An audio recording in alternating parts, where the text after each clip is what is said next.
ওম শান্তি। আজকের তারিখ 26শে ডিসেম্বর 2020। বাবার সাকার মুরলি। আজকের মুরলিতে বাবা বলেছেন, মিষ্টি বাচ্চারা, বাবা এসেছেন তোমাদের অসীম সম্পদ বেহদের জাগির দিতে। এরকম মধুর বাবাকে তোমরা প্রেমপূর্বক স্মরণ করলে পবিত্র হয়ে যাবে। তো বাবা এসেছেন আমাদের অসীম সম্পদ দিতে, আর যাকে যদি আমরা ভালোবেসে স্মরণ করি তাহলে আমরা আত্মা পবিত্র হয়ে যাব। আজকের প্রশ্নতে বাবা বলেছেন, বিনাশের সময় যত নিকটবর্তী হতে থাকবে তার চিহ্নগুলি কি হবে? বাবা বলেছেন কি, যত বিনাশ আসবে তার চিহ্নগুলি কি হবে? উত্তরে বাবা বলেছে, বিনাশের সময় নিকটবর্তী হলে তখন 1 নাম্বার হলো সবাই টের পাবে যে আমাদের বাবা এসেছেন। সকলে বুঝতে পারবে অন্তিম সময়ে যে আমাদের বেহদের পিতা এসে গেছেন। 2 নাম্বার, এখন নতুন দুনিয়ার স্থাপনা, পুরানো দুনিয়ার বিনাশ হবে। অনেকের সাক্ষাৎকারও হবে। তো অনেকের আবার সাক্ষাৎকার হবে কি দুনিয়ার বিনাশ হচ্ছে, নতুন দুনিয়ার স্থাপনা হচ্ছে। 3 নম্বরে বাবা বলেছেন, সন্ন্যাসী রাজা প্রমুখরা জ্ঞান প্রাপ্ত করবে। সন্ন্যাসীরা রাজারও তখন জ্ঞান নিতে আসবে।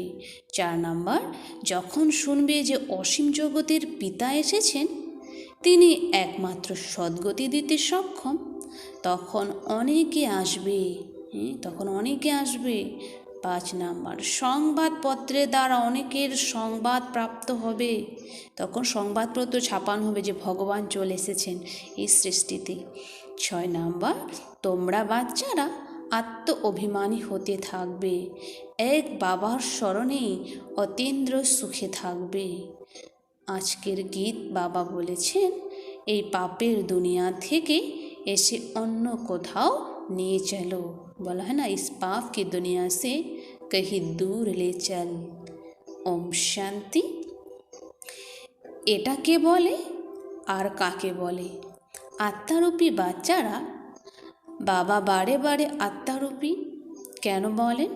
কারণ এখন আত্মাদের যেতে হবে, তারপর যখন এই দুনিয়াতে আসবে তখন সুখ হবে। আত্মারা এই শান্তি আর সুখের উত্তরাধিকার পূর্বকল্পেও প্রাপ্ত করেছিল। এখন আবার এই উত্তরাধিকার রিপিট হচ্ছে। রিপিট হলে তবে সৃষ্টি চক্র আবার রিপিট হবে। রিপিট তো সব হয় না, তাই না? যা কিছু পাস্ট হয়ে গেছে সেটাই রিপিট হবে।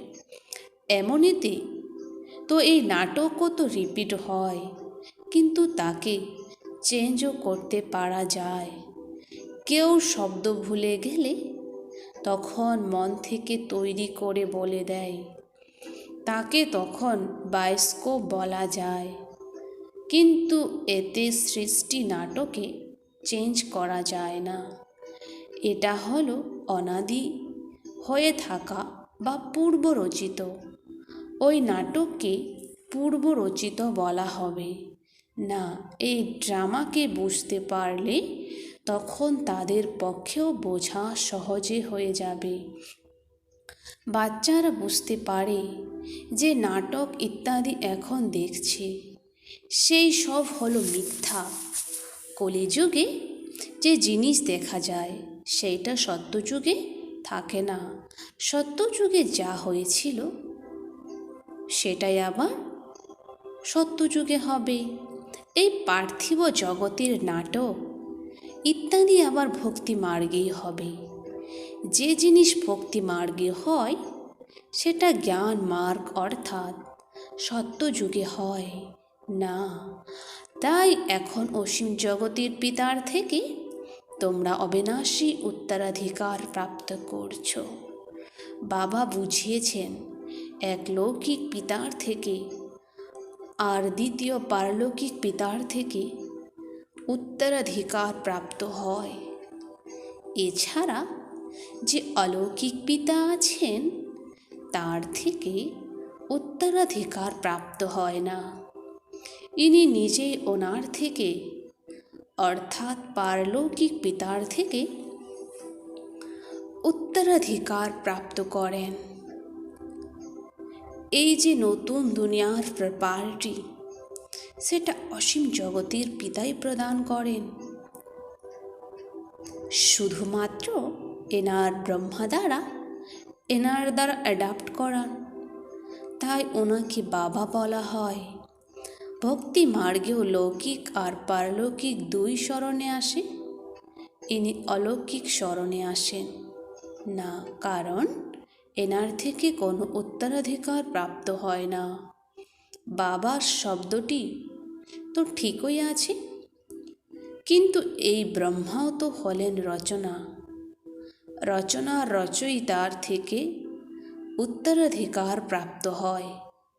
তোমাদেরও শিব বাবা ক্রিয়েট করেছেন, ব্রহ্মাকেও উনি ক্রিয়েট করেছেন। উত্তরাধিকার প্রাপ্ত হয় ক্রিয়েটারের থেকে, তিনি হলেন অসীম জগতের পিতা। ব্রহ্মার কাছে কি অসীম জগতের উত্তরাধিকার আছে নাকি? বাবা এনার দ্বারা বসে বোঝাচ্ছেন, এনারও উত্তরাধিকার প্রাপ্ত হয়। এমন নয় যে তিনি উত্তরাধিকার নিয়ে তোমাদের দেন। বাবা বলেন, তোমরা এনাকেও স্মরণ করো না। এই অসীম জগতের পিতার থেকে তোমাদের প্রপার্টি প্রাপ্ত হয়।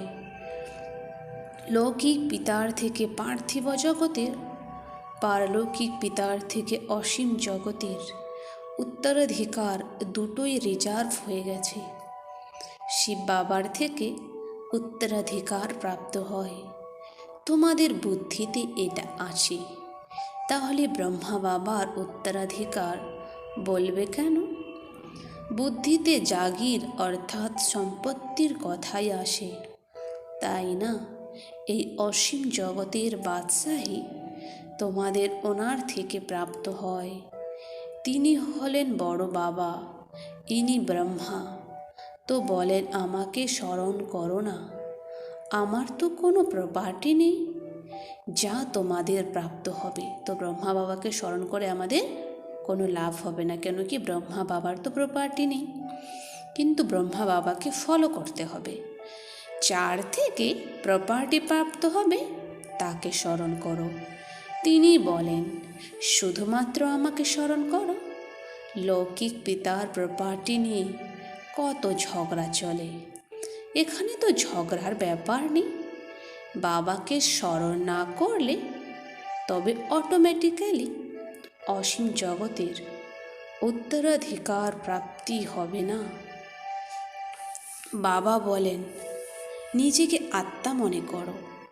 এই রথকেও বলেন, তুমি নিজেকে আত্মা মনে করে আমাকে স্মরণ করলে তবে বিশ্বের বাদশাহী প্রাপ্ত হবে। তো রথ বলতে এখানে ব্রহ্মা বাবাকে বোঝানো হয়েছে। একে বলা হয় স্মরণের যাত্রা। দেহের সব সম্বন্ধ ত্যাগ করে নিজেকে অশরীরে আত্মা মনে করতে হবে। এতেই পরিশ্রম আছে। পড়াশোনার জন্য তো পরিশ্রম চাই, তাই না? এই স্মরণের যাত্রার দ্বারা তোমরা পতীত থেকে পবিত্র হয়ে ওঠো। তারা যাত্রা করে শরীর দ্বারা, এটা তো হলো আত্মাদের যাত্রা। তোমাদের এই যাত্রা হলো পরমধামে যাওয়ার। এই পুরুষার্থীরা ব্যতীত আর কেউ পরমধামে বা মুক্তিধামে যেতে পারে না। যারা ভালোভাবে স্মরণ করে তারাই যেতে পারে, আর তারপর উচ্চ পদ তারা প্রাপ্ত করতে পারে। যাবে তো সকলেই, মানে পরমধামে নিজের ঘরে তো সকল আত্মাকে ফিরে যেতে হবে, কেউ চাক আর না চাক। কিন্তু তারা তো হলো পতীত, তাই ডাকতে থাকি, আত্মা স্মরণ করে। খাওয়া দাওয়া তো আত্মাই করে, তাই না? এই সময় তোমাদের দেহি অভিমানী হতে হবে। এটাই হলো পরিশ্রমের। বিনা পরিশ্রমে তো কিছুই প্রাপ্ত হয় না। হলো খুবই সহজ, কিন্তু মায়ার বিরোধিতা হতে থাকে। কারোর ভাগ্য ভালো হলে তাড়াতাড়ি করে এর সাথে স্মরণের যাত্রাতে জুড়ে যায়। কেউ দেরিতেও আসে। যদি বুদ্ধিতে সঠিক নিয়মে বসে যায় তো বলবে, ব্যাস আমি আত্মিক যাত্রাতে লেগে পড়ি। এরকম তীব্র গতিতে লেগে পড়লে ভালো রকম প্রতিযোগিতা হতে থাকে। বাড়িতে থেকেও বুদ্ধিতে এসে যাবে, এটা তো খুবই ভালো, রাইট, সঠিক কথা। আমরা নিজেদের আত্মা মনে করে পতিত পাবন বাবাকে স্মরণ করি। বাবার আদেশ অনুযায়ী চললে তবে পবিত্র হতে পারব। হব তো অবশ্যই, পুরুষার্থের ব্যাপার। এটা হলো খুবই সহজ। তো বাবা বলেন এটা খুবই সহজ, ভক্তি মার্গে তো খুবই ডিফিকাল্টি হয়। এখানে তোমাদের বুদ্ধিতে আছে, এখন আমাদের ফিরে যেতে হবে বাবার কাছে। আবার এখানে এসে বিষ্ণুর মালাতে জপের দ্বারা আবর্তিত হতে হবে। মালার হিসাব করো, মালা তো ব্রহ্মারও আছে, বিষ্ণুরও আছে, রুদ্ররও আছে। সর্বপ্রথম তো নতুন সৃষ্টি হবে, বাকি সব পরে আসে।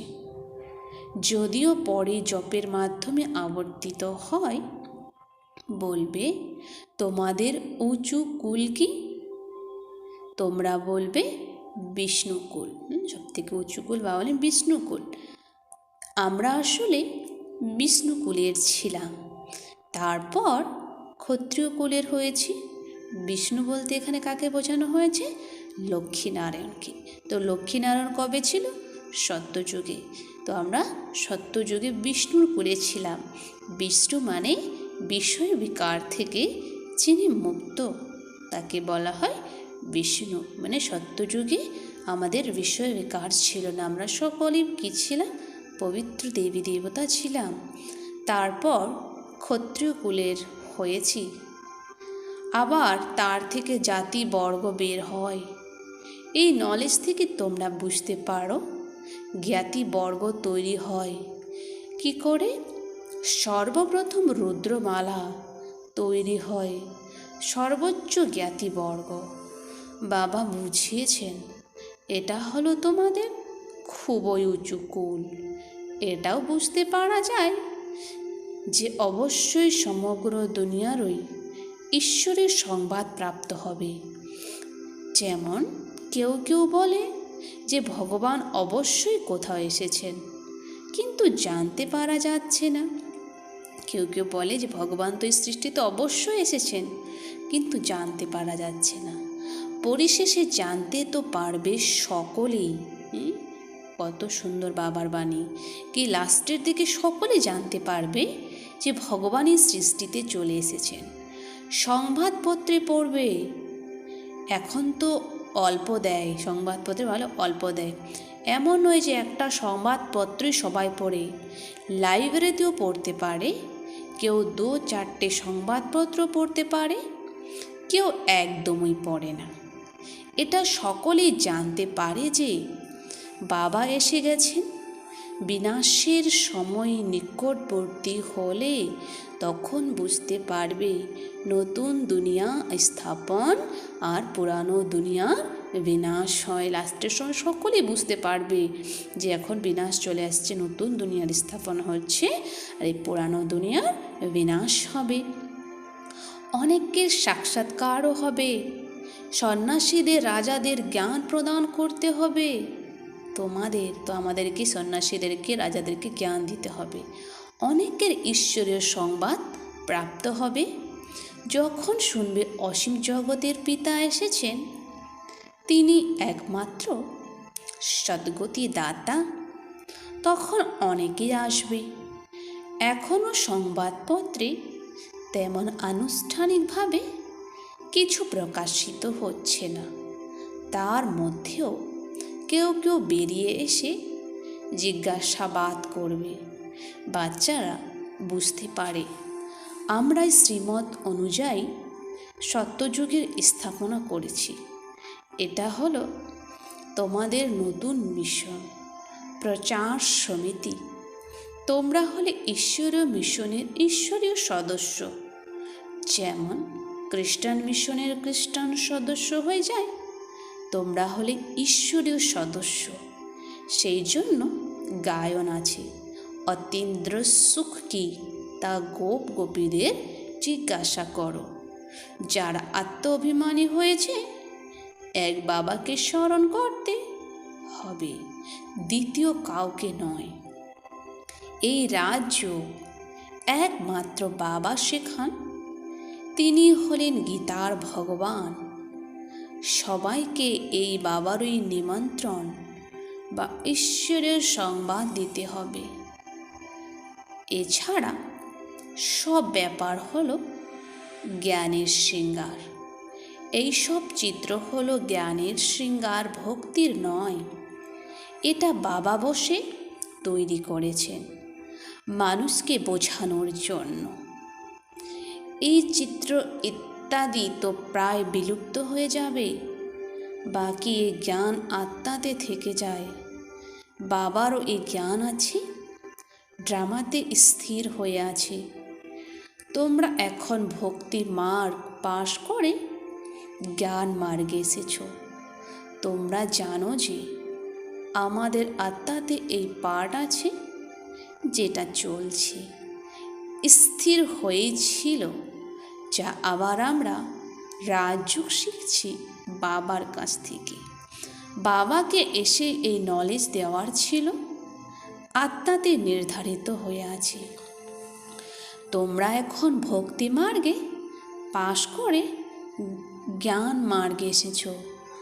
তোমরা জানো আমাদের আত্মাতে এই পাঠ নথিভুক্ত আছে, যা চলছে নথিভুক্ত ছিল। তাই তো আবার আমরা রাজযোগ শিখছি বাবার কাছে। বাবারই এসে এই নলেজ দেওয়ার ছিল, আত্মাতে নথিভুক্ত হয়ে আছে। সেখানে গেলে আবার নতুন দুনিয়ার পার রিপিট হবে। শুরু থেকে নিয়ে আত্মার সমস্ত রেকর্ডকে তোমরা বুঝতে পেরে গেছো। আবার এই সব বন্ধ হয়ে যাবে, ভক্তি মার্গের পার্টও বন্ধ হয়ে যাবে। তারপর তোমাদের যে এক সত্যযুগে চলেছিল, সেটাই চলবে। কি হবে সেটা বাবা বলেন না, যা কিছু হয়েছিল সেটাই হবে। বোঝা যায় যে সত্যযুগ হলো নতুন দুনিয়া, সেখানে অবশ্যই সব কিছু নতুন, সত্যপ্রধান আর সস্তা হবে।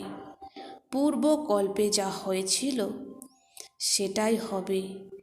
দেখলে মনেও হয় যে এই লক্ষ্মীনারায়ণের কত সুখ। হিরে জহরত ধন খুবই থাকে, ধন থাকলেও সুখ থাকে। মানে সত্যযুগে ধনও আছে, সুখও আছে। এখানে তোমরা তুলনা করতে পারো, ওখানে পারো না। এখানকার কথা ওখানে সব ভুলে যাবে। এটা হলো নতুন কথা, যা একমাত্র বাবা বাচ্চাদেরকে বোঝান। আত্মাদের সেখানে যেতে হবে যেখানে সমস্ত কার্যকলাপ থেমে যায়, হিসাব নিকাশ চুকে যায়, রেকর্ড সম্পূর্ণ হয়। একটা রেকর্ডই অনেক বড়। তখন বলতে পারো আত্মাও তাহলে এত বড় হওয়া উচিত, কিন্তু না। এতে ছোট আত্মাতে 84 জন্মের পাঠ আছে। আত্মাও হলো অবিনাশী। এটাকে শুধু বিস্ময়করই বলা যাবে। এর থেকে আশ্চর্য রকম আর কিছু হতে পারে না। বাবার ক্ষেত্রে তো বলে, সত্যযুগ ত্রেতার সময় বিশ্রামে থাকেন তিনি। আমাদের তো অলরাউন্ডার পাঠ হয়, সব থেকে বেশি হলো আমাদের পাঠ। বাবা তেমন উত্তরাধিকার বেশি দেন, বলেন 84 জন্ম তোমরাই নাও। আমাদের তো পাঠ এমনই যে আর কেউ সেটা করতে পারে না। ওয়ান্ডারফুল ব্যাপার, তাই না? এটাও বিস্ময়ের যে আত্মাদের বাবা বসে বোঝান। আত্মা মেল ফিমেল হয় না। যখন শরীর ধারণ করে তখন মেল ফিমেল বলা হয়। আত্মারা সকলে বাচ্চা হলে তো ভাই ভাই হয়ে যায়। ভাই ভাই হলো অবশ্যই উত্তরাধিকার প্রাপ্ত করার জন্য। আত্মা তো হলো বাবার বাচ্চা, তাই না? বাবার থেকে উত্তরাধিকার গ্রহণ করে, সেই জন্যই মেল বলা হবে। সব আত্মাদের অধিকার আছে বাবার থেকে উত্তরাধিকার গ্রহণ করার। তার জন্য বাবাকে স্মরণ করতে হবে, নিজেকে আত্মা মনে করতে হবে। আমরা সবাই হলাম ব্রাদার্স। আত্মা হলো আত্মা, সেটা কখনো পরিবর্তিত হয় না। এছাড়া শরীর কখনো মেল এর কখনো ফিমেলের ধারণ করা হয়। এটা বেশ গোলমেলে ব্যাপার, বুঝতে পারার পক্ষে বাবা ছাড়া আর কেউ শোনাতে পারে না। বাবার থেকে অথবা তোমাদের অর্থাৎ বাচ্চাদের থেকে শুনতে পারা যায়। বাচ্চারা বাবা তো তোমাদের সাথে কথা বলেন। আগে তো সকলের সাথে মিলতেন, সকলের সাথে কথা বলতেন। এখন এই রকম করতে করতে আর কারোর সাথে কথাই বলবেন না। সান সচ ফাদার, তাই না? বাচ্চাদেরকেই পড়াতে হবে। বাচ্চারা তোমরাই অনেককে সার্ভিস করে বেরিয়ে নিয়ে আসতে পারো। বাবা বুঝতে পারেন এই বাচ্চা অনেককে নিঃসময় বানিয়ে নিয়ে আসছে। এরা বড় রাজা হবে, এরা ছোট রাজা হবে। তোমরা হলে আত্মারূপী সেনা, যারা সবাইকে রাবণের শৃঙ্খল থেকে মুক্ত করে নিজের মিশনের সমিতিতে নিয়ে আসো। যে যত সার্ভিস করে ততই ফল প্রাপ্ত হয়। যারা বেশি ভক্তি করেছে তারাই বেশি সুবুদ্ধি সম্পন্ন হয়ে যায় আর উত্তরাধিকার প্রাপ্ত করে নেয়। এটা হলো পড়াশোনা। ভালো করে পড়াশোনা না করলে ফেল করে যাবে। পাঠ খুবই সহজ, বুঝতে পারা আর বোঝাতে পারাও হলো সহজ। ডিফিকাল্টির কিছু নেই, কিন্তু রাজধানী স্থাপন হতে হবে, তাতে তো সব চাই। পুরুষার্থ করতে হবে, তার দ্বারাই আমরা উচ্চ পদ প্রাপ্ত করব। মৃত্যু লোকে থেকে ট্রান্সফার হয়ে অমর লোকে যেতে হবে। যত পড়াশোনা করবে অমরপুরীতে ততই উচ্চ পদ প্রাপ্ত করবে। তো বাবার এই পড়া যে যত পড়বে তার তত উঁচু পদ হবে।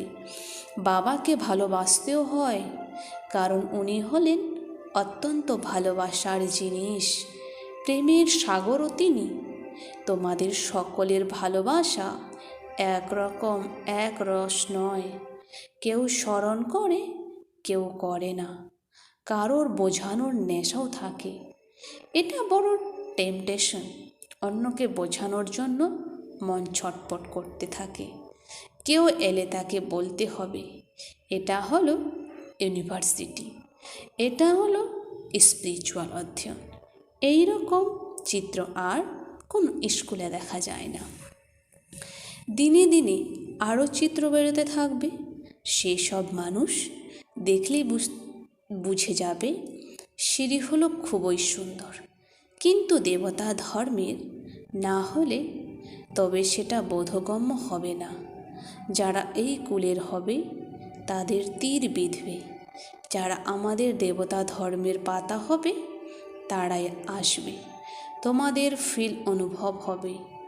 এ তো খুবই আগ্রহ নিয়ে শুনছি। কেউ তো এমনই চলে যাবে। বাবা প্রত্যেক দিন নতুন নতুন কথাও বাচ্চাদের বোঝাতে থাকেন। সার্ভিসের খুব বড় শখ থাকা চাই। যারা সার্ভিসে তৎপর থাকবে তারাই আবার হৃদয়ে স্থান পাবে আর সিংহাসনেও বসতে পারবে। যত এগোবে তোমাদের সব সাক্ষাৎকার হতে থাকবে, সেই খুশিতে থাকবে তোমরা। দুনিয়া তো হাহাকার খুবই হবে, রক্তের নদীও বইবে। তো বিনাশের সময় রক্তের নদী বইবে, হাহাকার হবে। বাহাদুর বাচ্চারা যারা সার্ভিসে সদা তৎপর তারা কখনো ক্ষুধায় মরবে না। তো বাবা বলেছেন কি যারা বাবার সেবা করবে তারা কখনো ক্ষুধায় মরবে না। কিন্তু এখানে তো তোমাদের বনবাসে অতি সাধারণভাবে থাকতে হবে, সুখও সেখানেই তোমাদের প্রাপ্ত হবে। কন্যাদের তো অত্যন্ত সাধারণভাবে রাখা হয়, তাই না? বনবাসের মতো শ্বশুর বাড়ি গিয়ে শাড়ি গহনে পরে খুব সুসজ্জিত থাকো। তোমরাও শ্বশুর বাড়ি যাচ্ছ, তাই তোমাদেরও সেই নেশা থাকে, সেটা হলেই সুখধাম।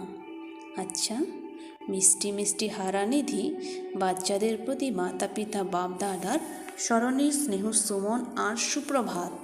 আত্মাদের পিতা ওনার আত্মারূপী বাচ্চাদেরকে জানাচ্ছে নমস্কার। আমরা সকল আত্মারূপী বাচ্চারা জানাই বাপ দাদাকে স্নেহ সুমন আর নমস্কার। ধারণার জন্য মুখ্য সার। 1 নাম্বার, মালাতে গ্রন্থিত হওয়ার জন্য দেহে অভিমানী হয়ে তীব্র গতিতে স্মরণে যাত্রা করতে হবে। বাবার আদেশ অনুযায়ী চলে পবিত্র হতে হবে। 2 নাম্বার, বাবার পরিচয় দিয়ে অনেককে নিজের সম বানানোর সার্ভিস করতে হবে। এখানে বনবাসে থাকতে হবে, মানে সাধারণভাবে। যারা বনবাসে থাকে তো কত সাধারণ দেখানো হয়েছে, যেরকম রাম সীতাকে দেখানো হয়, তো ঠিক আমাদেরকে এখন বনবাসে সাধারণভাবে থাকতে হবে।